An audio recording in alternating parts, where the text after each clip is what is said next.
আসসালামু আলাইকুম, সবাইকে আমার নতুন আরেকটি ক্লাসে স্বাগতম। এখন হচ্ছে আমরা অনুক্রম ও ধারা নিয়ে আলোচনা করব। আর এই টপিকের উপর হচ্ছে আমাদের মোট 3টা ক্লাস থাকবে, যার মধ্যে আজকে হচ্ছে আমাদের প্রথম ক্লাস। আর প্রথম ক্লাসে হচ্ছে আমরা বেসিক সূত্র নিয়ে আলোচনা করব, আর বাকি 2টা ক্লাসে হচ্ছে আমরা বিভিন্ন নিয়োগ পরীক্ষায় আসা প্রশ্নগুলো সমাধান করব। ঠিক আছে, ফার্স্টে আমরা অনুক্রম ও ধারা এই 2টা বিষয় নিয়ে একটু আলোচনা করি, যে অনুক্রম কি এবং হচ্ছে ধারা কি। অনুক্রম, ঠিক আছে, যেটা হচ্ছে ইংরেজিতে বলা হয় সিকোয়েন্স, SEQUENCE, সিকোয়েন্স। ঠিক আছে, তো অনুক্রম কি আমরা একটা উদাহরণের মাধ্যমে একটু দেখার চেষ্টা করি। 1, 3, 5, 7, 9 ডট ডট ডট।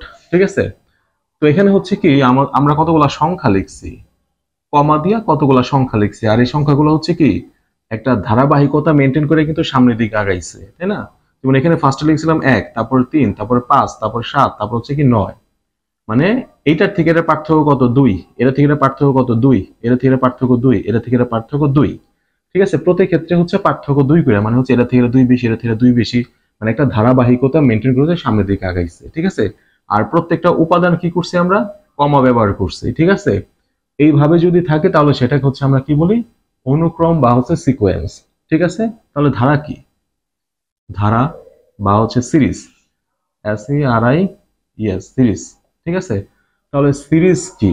এই সিরিজটা হচ্ছে কি অনুক্রমের সকল উপাদানের সমষ্টি। ঠিক আছে, অনুক্রমের সকল উপাদানের সমষ্টি হচ্ছে কি ধারা বা সিরিজ। যেমন আমরা যদি লিখি তাহলে 1, এখানে কিন্তু আমরা কমা ব্যবহার করছিলাম, এখানে কিন্তু 1 plus 3 plus 5 plus 7 plus 9 plus dot dot dot. ঠিক আছে, এইটা একটা অনুক্রম হইলেও এটা হচ্ছে কি একটা ধারা। ঠিক আছে, এটা একটা ধারা। তাহলে আমরা হচ্ছে অনুক্রম এবং ধারা দেখলাম, যে অনুক্রম এবং ধারার মধ্যে পার্থক্যটা কোন জায়গায়। অনুক্রমের মধ্যে হচ্ছে উপাদানগুলা কমা দ্বারা পৃথক থাকে, আর এখানে হচ্ছে কি যোগ চিহ্ন থাকে। ঠিক আছে, বোঝা গেল? এই ধারাটা হচ্ছে কি 2 প্রকার। ঠিক আছে, ধারাটা কয় প্রকার? ধারা হচ্ছে 2 প্রকার।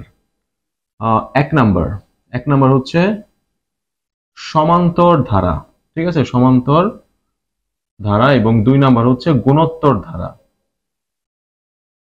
গুণোত্তর ধারা। ঠিক আছে, ধারা কয় প্রকার? ধারা হচ্ছে 2 প্রকার, একটা হচ্ছে সমান্তর ধারা এবং একটা হচ্ছে গুণোত্তর ধারা। তো আমাদের হচ্ছে এই 2টা জিনিসই হচ্ছে বেশি ইম্পর্টেন্ট। ঠিক আছে, যে সমান্তর ধারা এবং গুণোত্তর ধারা, এই 2 জায়গায় থেকে হচ্ছে প্রশ্ন বেশি আসে।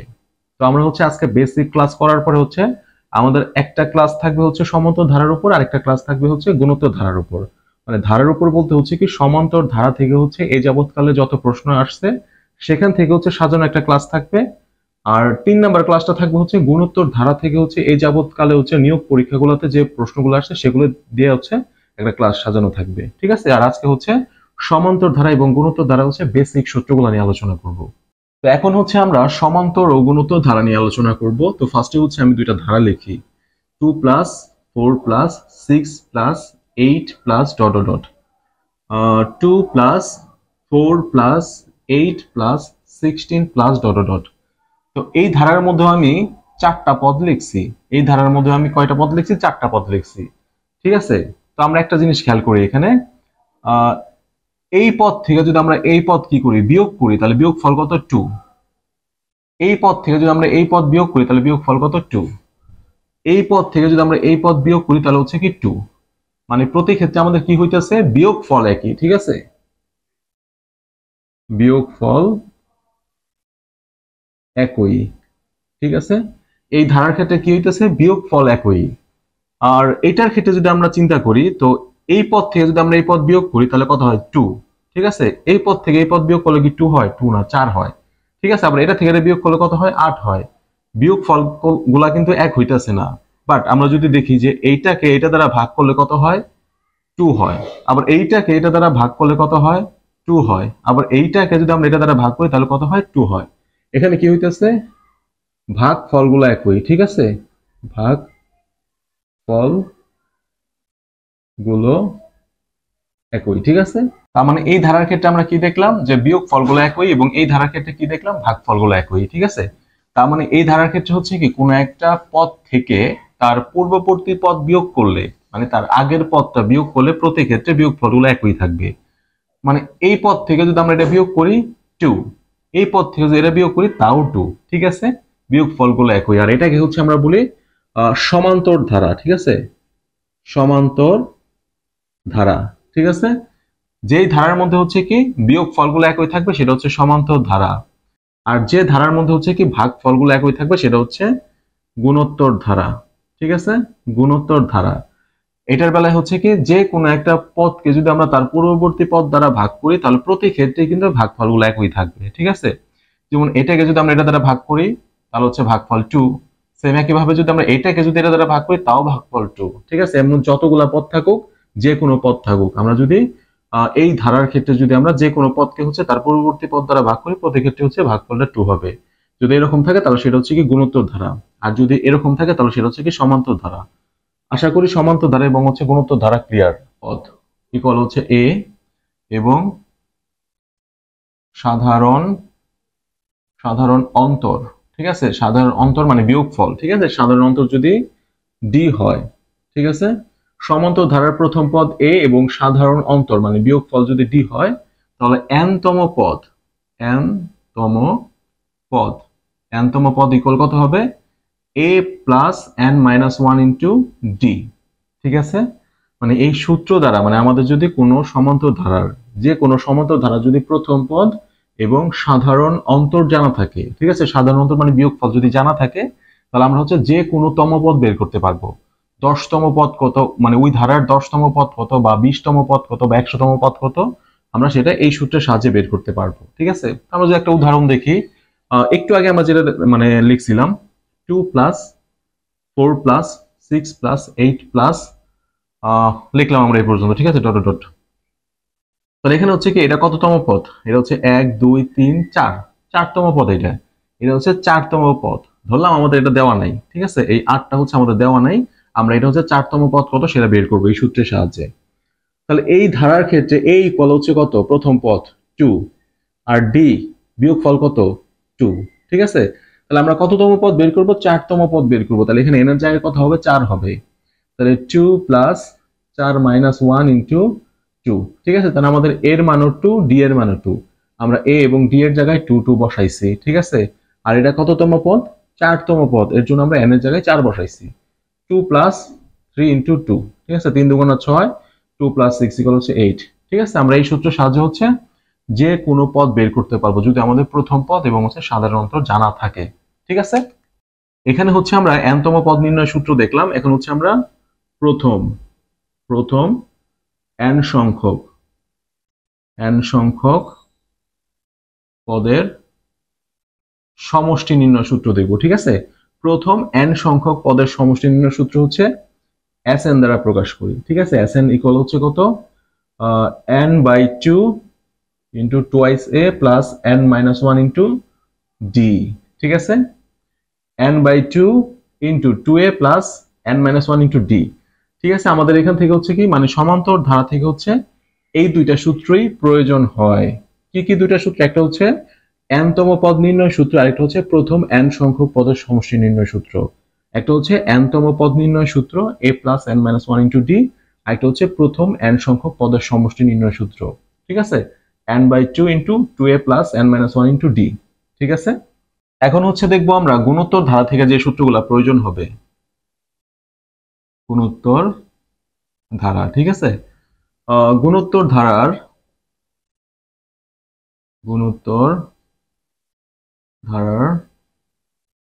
প্রথম পদ ইকুয়াল যদি a হয় এবং সাধারণ অনুপাত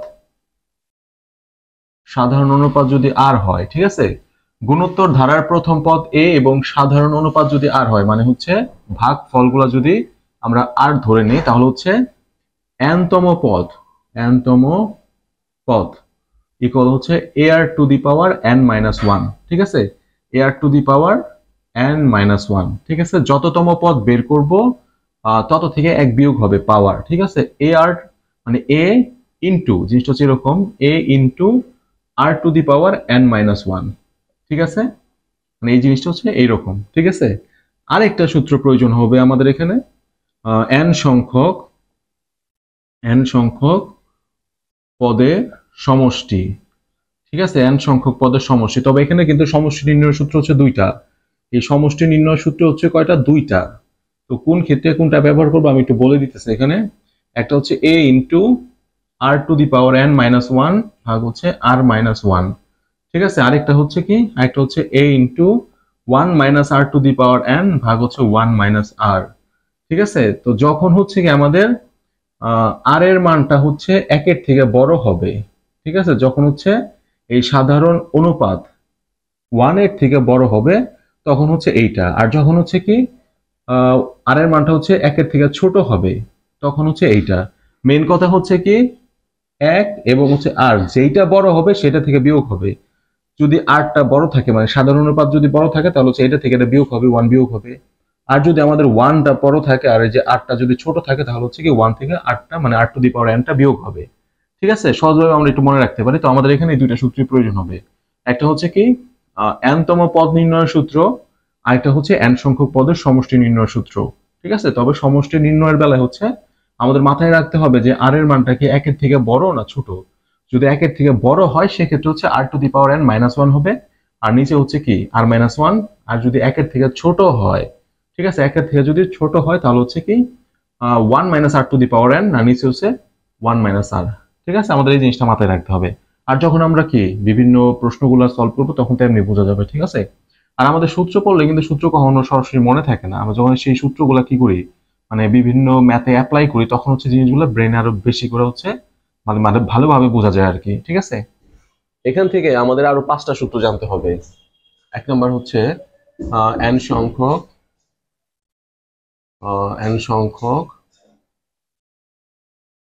স্বাভাবিক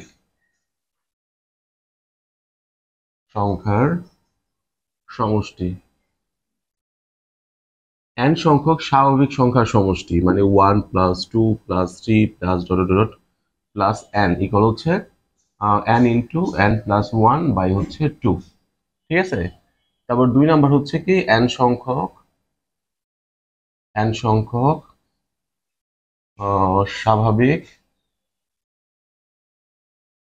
সংখ্যার বর্গের সমষ্টি।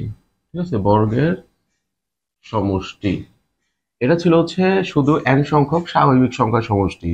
আর দুই নাম্বারটা হচ্ছে এন সংখ্যক স্বাভাবিক সংখ্যার বর্গের সমষ্টি মানে one square plus two square plus three square plus dot dot dot plus হচ্ছে এন স্কোয়ার ইকুয়াল হচ্ছে কি N into N plus one into two N plus one ভাগ হচ্ছে কি সিক্স। ঠিক আছে, তারপর তিন নাম্বার হচ্ছে এন সংখ্যক স্বাভাবিক সংখ্যার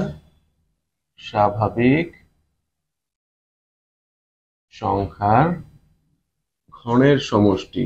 ঠিক আছে, ঘনের সমষ্টি কি হবে one cube plus two cube plus three cube plus dot dot dot plus হচ্ছে এন কিউব ইকুয়াল হচ্ছে N into N plus one by two তার উপর একটা হোল স্কোয়ার। ঠিক আছে, আমরা এখানে তিনটা সূত্র দেখলাম আর এই তিনটা সূত্র হচ্ছে সবার অবশ্যই মাথায় রাখতে হবে। ফার্স্টে দেখলাম হচ্ছে এন সংখ্যক স্বাভাবিক সংখ্যার সমষ্টি নির্ণয় সূত্র, তারপরে এন সংখ্যক স্বাভাবিক সংখ্যার বর্গের সমষ্টি। ঠিক আছে, বর্গের সমষ্টি নির্ণয় সূত্র, তারপরে এন সংখ্যক স্বাভাবিক সংখ্যার ঘনের সমষ্টি নির্ণয় সূত্র দেখলাম। ঠিক আছে, আমাদের এখন আরো দুইটা সূত্র বাকি আছে। চার নাম্বার হচ্ছে এন সংখ্যক বেজোড় স্বাভাবিক সংখ্যার সমষ্টি কি হবে এন সংখ্যক বিজোড় স্বাভাবিক সংখ্যার সমষ্টি নির্ণয় সূত্র হচ্ছে এরকম one plus three plus five plus seven plus dot dot dot plus হচ্ছে কি হবে টু এন মাইনাস ওয়ান। ঠিক আছে, two N minus one. Two N minus one কিভাবে আমি একটু ব্যাখ্যা করি এখানে one plus three plus five.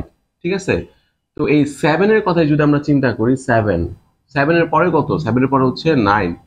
ঠিক আছে, সেভেনের পরের বিজোড় সংখ্যা হচ্ছে কত নাইন। তো এক দুই তিন চার পাঁচ। ঠিক আছে, এটা এটা কত নাম্বার সংখ্যা? 5 নাম্বার সংখ্যা। ঠিক আছে, তাহলে আমরা হচ্ছে কি পঞ্চম পদ যদি বের করতে চাই, যে n সংখ্যক মানে বিজোড় স্বাভাবিক সংখ্যার পঞ্চম পদটা যদি বের করতে চাই, তাহলে হচ্ছে কত? 2 × 5 - 1, তাহলে 5 দুগুণা 10 থেকে 1 তাহলে হচ্ছে কত থেকে 9। ঠিক আছে, আমরা 5 নাম্বার পদ হচ্ছে কত? 9। এর জন্য আমরা হচ্ছে লাস্টে 10 লিখছি 2n - 1 ইকুয়াল হচ্ছে n স্কয়ার। ঠিক আছে, মানে n সংখ্যক বিজোড় স্বাভাবিক সংখ্যার সমষ্টি নির্ণয় সূত্র হচ্ছে কি n স্কয়ার। তার কারণ হচ্ছে আমরা যদি লিখি, আমরা যদি ধরলাম হচ্ছে এই পর্যন্ত সমষ্টি নির্ণয় করব, যে n সংখ্যক মানে n সংখ্যক বলতে 1 2 3 4 মানে 4টি বিজোড় স্বাভাবিক সংখ্যার সমষ্টি নির্ণয় করব, মানে প্রথম 4টি বিজোড় স্বাভাবিক সংখ্যার সমষ্টি নির্ণয় করব আমরা। ঠিক আছে, তাহলে এখানে হচ্ছে কত? n স্কয়ার মানে হচ্ছে 4 স্কয়ার মানে হচ্ছে কি 16। তাহলে হচ্ছে কত? এই দুটো মিলে হচ্ছে 4, 4 আর 5 9, 9 আর 7 কত? 16। ঠিক আছে, আর আমরা যদি কি করি, 5টার বের করি, তাহলে হচ্ছে কত? 5 স্কয়ার মানে হচ্ছে 25। তাহলে হচ্ছে 16 এর সাথে 9 যোগ করলে কত হয়? 25। ঠিক আছে, সূত্রগুলো বোঝা যাইতেছে? তারপরে 5 নাম্বার হচ্ছে n সংখ্যক জোড় স্বাভাবিক সংখ্যার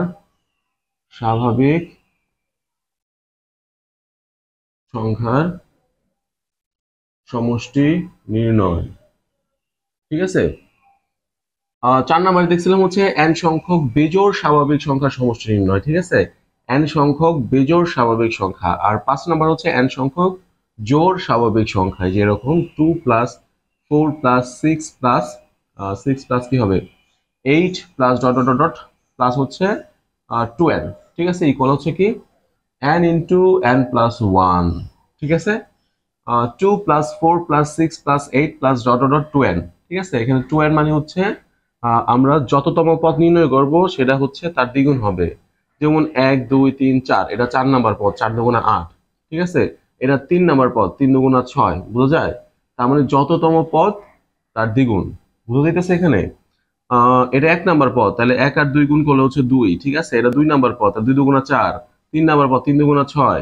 ঠিক আছে, আর যদি আমরা সমষ্টি নির্ণয়ের কথা চিন্তা করি, তাহলে হচ্ছে কত? 1 2 3, যে আমরা এটার যদি সমষ্টি নির্ণয় করি, তাহলে হচ্ছে কত? 1 2 3 নাম্বার পদ, 3 × 3 + 1, তার মানে কত হয়?